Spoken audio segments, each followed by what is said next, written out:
So I'm an investigative reporter, and I'm on all social media, including Getter at Talk Mullins. So be sure to go give me a follow and follow all my work. Covering the elections was sort of something I just sort of stumbled upon, right? Like I went to Georgia to cover the recount initially and just started uncovering, 2,700 votes found in Floyd County. And then, Fulton County is having issues during their recount. And it's just one thing led to another. And I just haven't been able to take my eyes off the election investigations. I feel like you went to Georgia and you never left.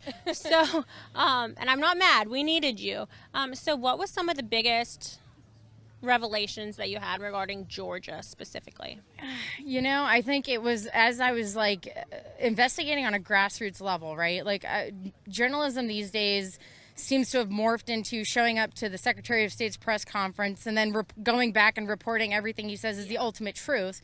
Well, what I did is I actually went to Floyd County when they found 2,700 votes. I interviewed the board members who were standing there in front of Dominion technicians, investigating, troubleshooting what happened, why they weren't, counted in there, and they couldn't figure it out. The one thing they told me, though, it wasn't a memory card. It wasn't a memory card. So when I turn around and I see the Secretary of State's office going on the record saying it was a memory card, it was sort of like, all right, something's not adding up here. That was a big revelation.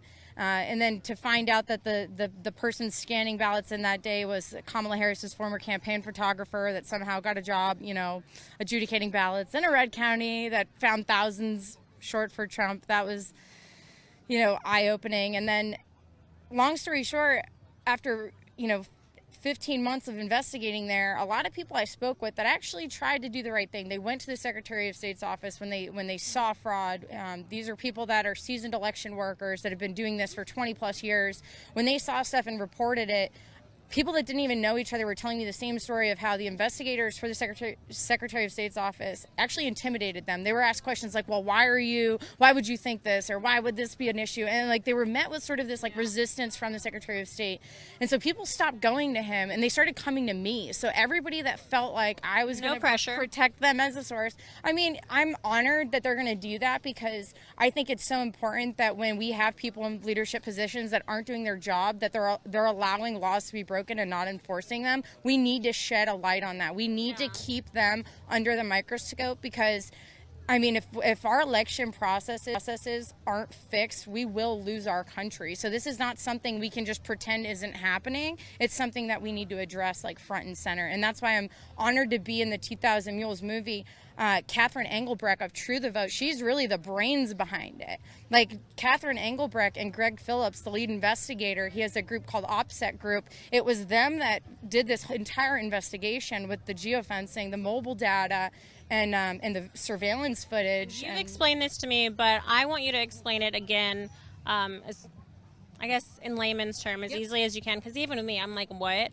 So if you could just give a quick summary of what you mean by cell phone data. Okay, so cell phone data, so every couple of seconds, your cell phone gives off your location data. So if you ever use Google Maps and you're walking through a city or something and it follows your little dot, that's because it's tracking you through the satellites. So people can actually purchase that data and they can use it, right? So if you walk by a business, they can advertise to you if you walk in front of their business.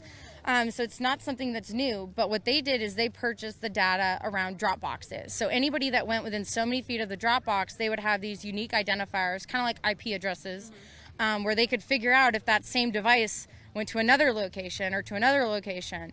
And so they gathered up all of the mobile data, but then they simultaneously got the Dropbox footage. So they could see if this device went here, here, here, and here at these times, well, let's look at the corresponding footage, and now we can put a face to the device.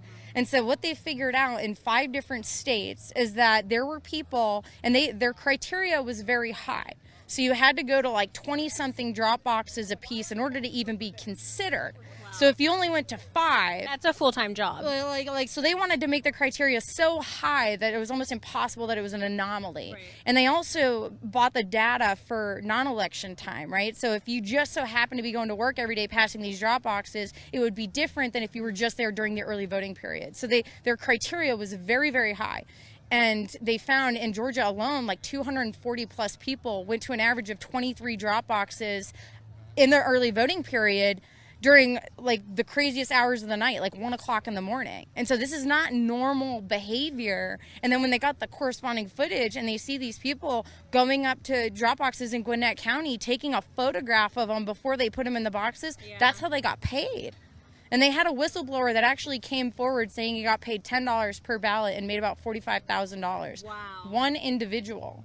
And the craziest part about it is because these are all unique devices, right? That each device has its own unique number. What they found was that some of the people trafficking ballots in Georgia were also doing it in Arizona. So this is a multi-state organized crime that occurred during the 2020 election. And even worse is that there were actually a couple arrests in Arizona when they lifted fingerprints off of ballots, and people were charged for ballot harvesting. And it was after that Catherine said the footage in Georgia now shows people going up there the very next day, now wearing gloves and peeling them off after they deposit the ballots and throwing them in the trash cans. And it's on camera. So this is not something that you can just debunk. This is literally organized crime on camera, that in places like Georgia, the Secretary of State, the GBI, none of them are investigating it. And with that information alone, they could get warrants and subpoena the information from the phone companies and get every single name that those phones belong to for the people that commit these crimes. But they're not doing it. In fact, what they ended up doing was Brad Raffensperger in the state election board recently said, a week before this movie came out, showcasing all the evidence they've chosen to ignore, they decided to subpoena True the Vote, and they want to know who the John Doe is that came forward. They want to know who the John Doe is. They could literally get warrants and find out who every ballot trafficker is in their entire state, but they're not doing that. They want to know who John Doe is because they want to make a statement out of him. They want to try to discredit him to discredit the entire investigation. But it's not going to happen. Absolutely unbelievable, but very true. And you can watch the whole documentary. You told me this. Now remind our audience, how can they find 2000 Mules? How can they watch it at home? So go to 2000mules.com. And I know there's a digital premiere. It's going to be tomorrow, so you can still sign up for that. After that, I'm sure 2000mules.com is going to post where they're going to be uploading it moving forward. Wonderful. Well, we look forward to seeing your